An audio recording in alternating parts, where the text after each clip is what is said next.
Okay, so let's try to show this. Here's what we have done last time. We showed that if you have x and y pair of data points, then you can find the value of the coefficients b0 and b1, the slope and the y-intercept of the regression line by these two formulas. So x bar, y bar is the average of each samples, and then x value sample and y value sample. And then SSXY is what's known as SSXY is sum of x minus x bar, y minus y bar. And SSX is sum of x minus x bar squared. So it's the sum of squares of x. And what's really happening is that this is like x subscript I and y subscript I, and you go through all the pair of data points. So if you have like a scatter plot, and every point has an x coordinate and a y coordinate, and you have n of such of things, then you first calculate the average of the x values, average of the y values, and you multiply these two, and that's what's called SXXY.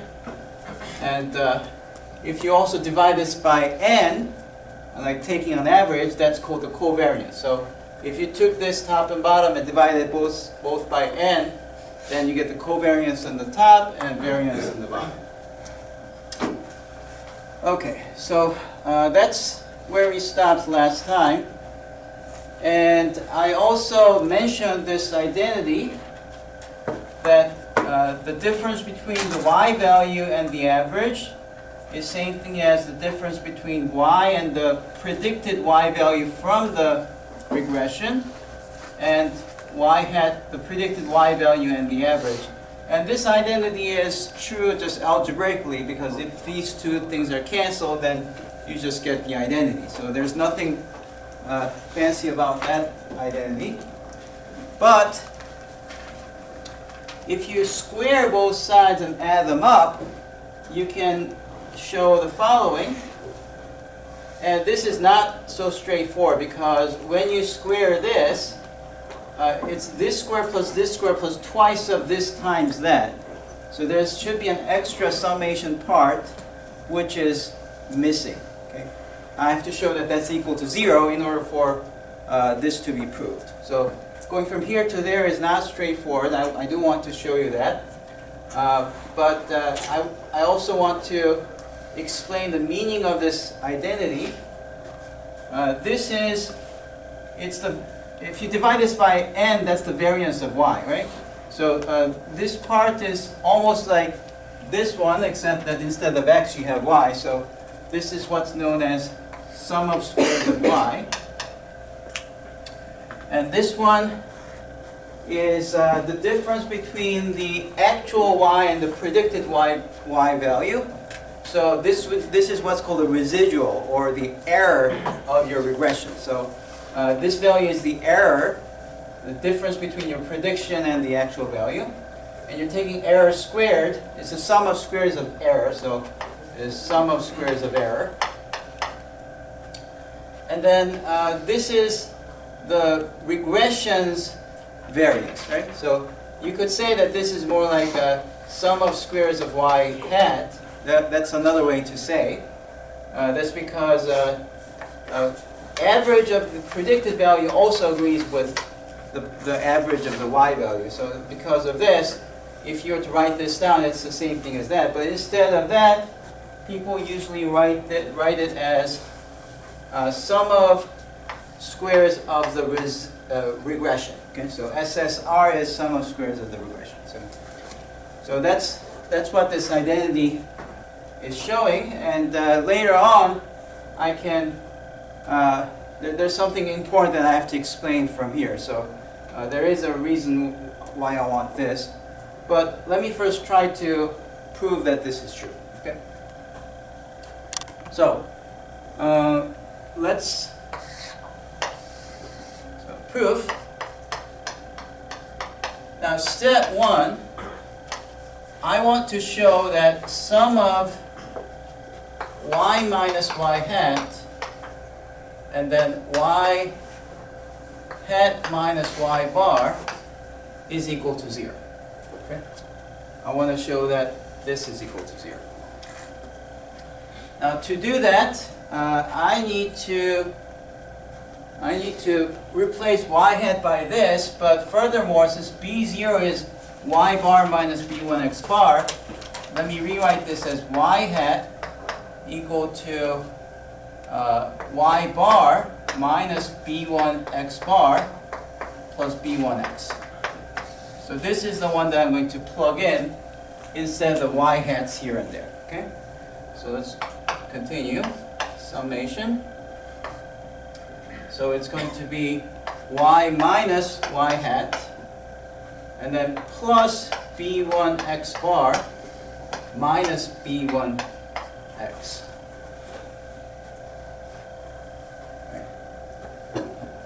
Okay. And then y hat is y hat minus b1 x bar plus b1 x minus y bar. Again, I'm using the notation here. Just make sure that you know that when I say y, it's really yi's, where I goes through all the samples that you're given. Okay? So if you have all the pair of values of x and y, that's what's being added. But trying to put subscripts makes things messier and it's harder to read, so we'll just do it without the subscripts. It's easier to read. Okay, so now I see that y hat here and y hat there cancels. Right?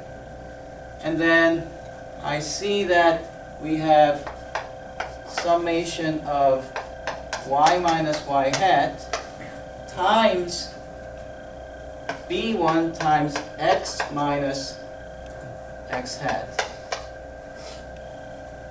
Okay, so I can factor this as b1 times x minus x hat. If you factor the b1 out, that's what you get, and switching things around. So this times this gives you this first part plus.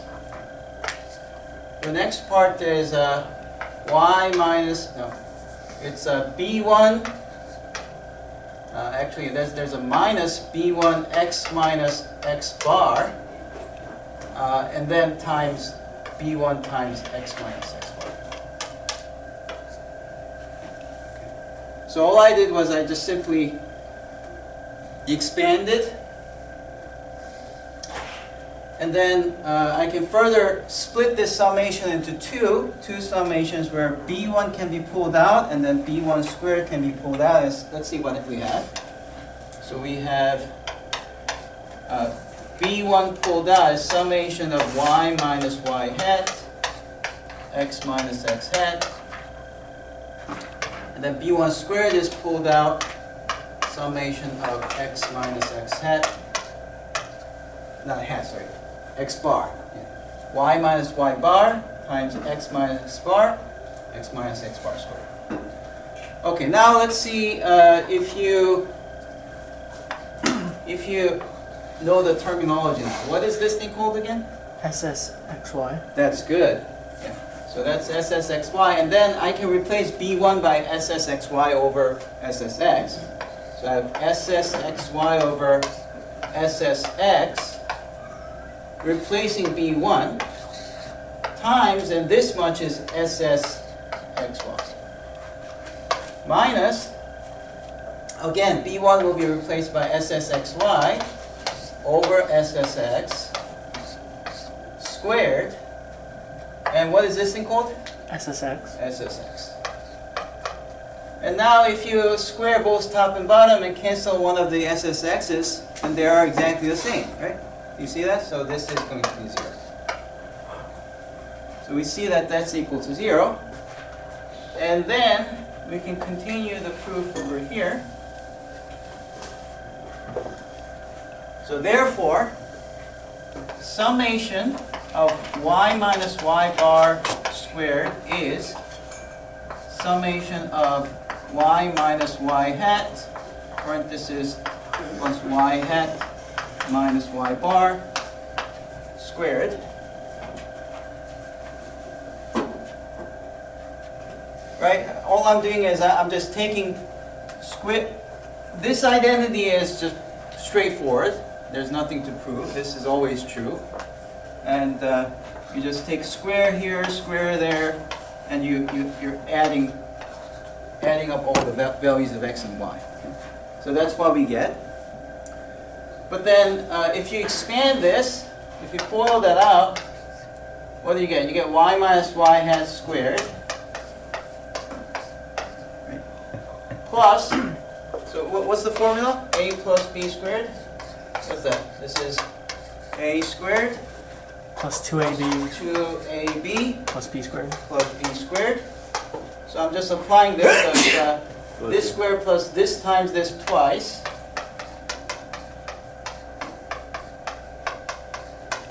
And then plus the last thing squared. Just like that. And we're almost done. See, this is summation of y minus y hat squared plus twice of summation of y minus y hat minus y bar plus summation of y hat minus y hat squared. Well, we just proved that this is equal to what?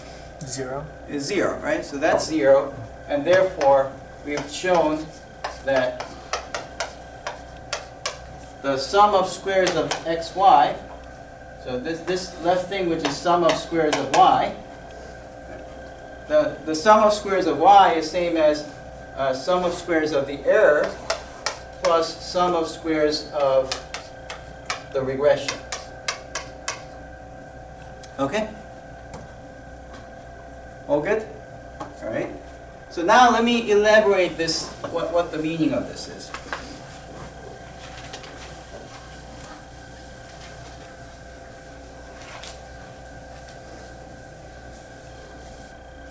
So once you have sum of squares of y, and then sum of squares of error plus sum of squares of residual. Now recall that dividing by n, thereby taking averages, these are just additions, and if you take the averages,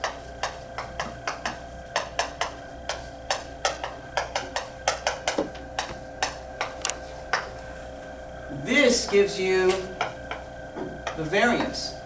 Right? This is the variance of y. Okay? The y value has variance of the y values is exactly sum of squares of the y divided by n. And this one here would be the variance of y hat. And this relationship says that the variation in y is made up of two parts. It's the variation of the linear regression plus this would be the variation of the error. Okay, so this one here will be the variation of the error. That's a really nice way to think about it. And if you have some kind of a scatter plot,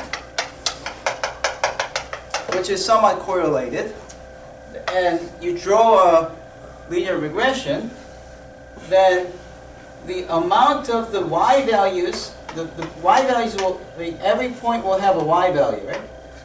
And then you can talk about the variation in the y values. If you look at the variation of the y values, it's made up of two things. One is variation that can be explained by the linear regression, plus another variation which is rather random, because our assumption when you talk about linear regression is that we think of the y as b0 plus b1x plus some error, where we model this as following a normal distribution. So it's like there's some errors going above and below, and more things are closer to the actual linear regression line than further away. Okay? There may be some outlier that's quite far away, but those are small. That's our assumption when we do this linear regression. Okay? So this error here will be something that we can't control. We can't explain by the linear regression. It's some additional thing that cannot be explained by our x. Okay. Okay. So thereby creating this important concept of something called an R squared. So let me explain what R squared is. This R squared is defined to be, so this is by definition, R squared is defined as this over that. But then, because both are divided by n anyways, the 1 over n's cancel, and we can just simply say this is sum of squares of the regression divided by sum of squares of y. And the meaning of this is what proportion of variation of y can be explained by the regression. To be more exact, it's can be explained by the variation of the regression. Okay? So in other words, if this value is large, then that means there isn't much error. So if this is completely 1, what's going to happen? Every point will be on the line, exactly, right? And then if this is very small, that means if this is small, then this has to be big, right? So you'll have a lot of things that's apart. Now, some important things that you immediately gain from this identity is that not only the insight that this value will explain what proportion of the variance of y can be explained by the variance of the regression, but in addition, you can see that this should be less or equal to 1. Right? Because these are all positive values, and this positive value is made up of 2 positive things, so this can never be bigger than that one. Right? So when you do this divided by that, that can't be bigger than 1. In fact, when this is exactly 1, what's going to happen? That means these two are the same, which means error is 0. If error is 0, what should be the graph? Straight line. It's all the points will be exactly on the line, and there shouldn't be any error at all. That's what it means. Okay? All right. So that's an important observation, which we obtained by doing the hard work. We took some time to prove this, and by proving this, we were able to get that. Now, moreover, there's a completely different way of calculating that thing.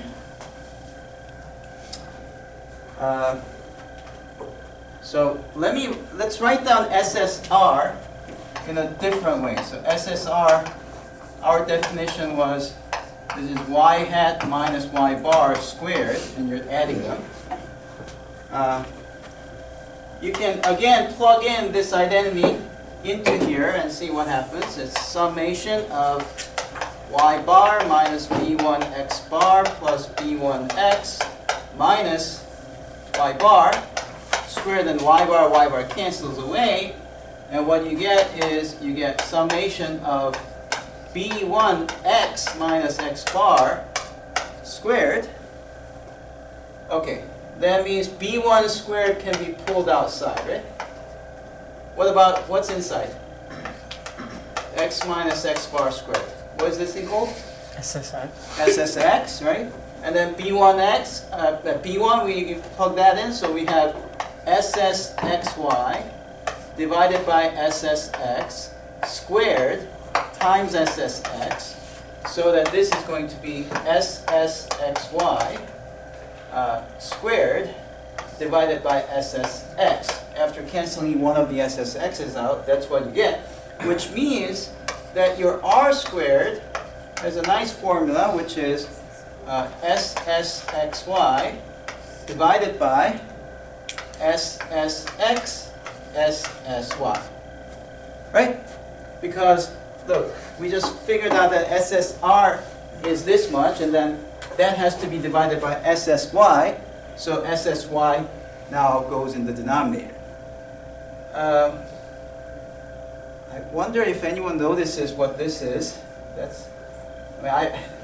I did introduce this a few lectures ago, maybe that last one or the one before. Does anyone remember? But it was in a different format. So the other format that I'm sorry, there should be a square, I forgot. The other format I used was actually the square root. So the square root of this, if you just say R is this, if you take the square root,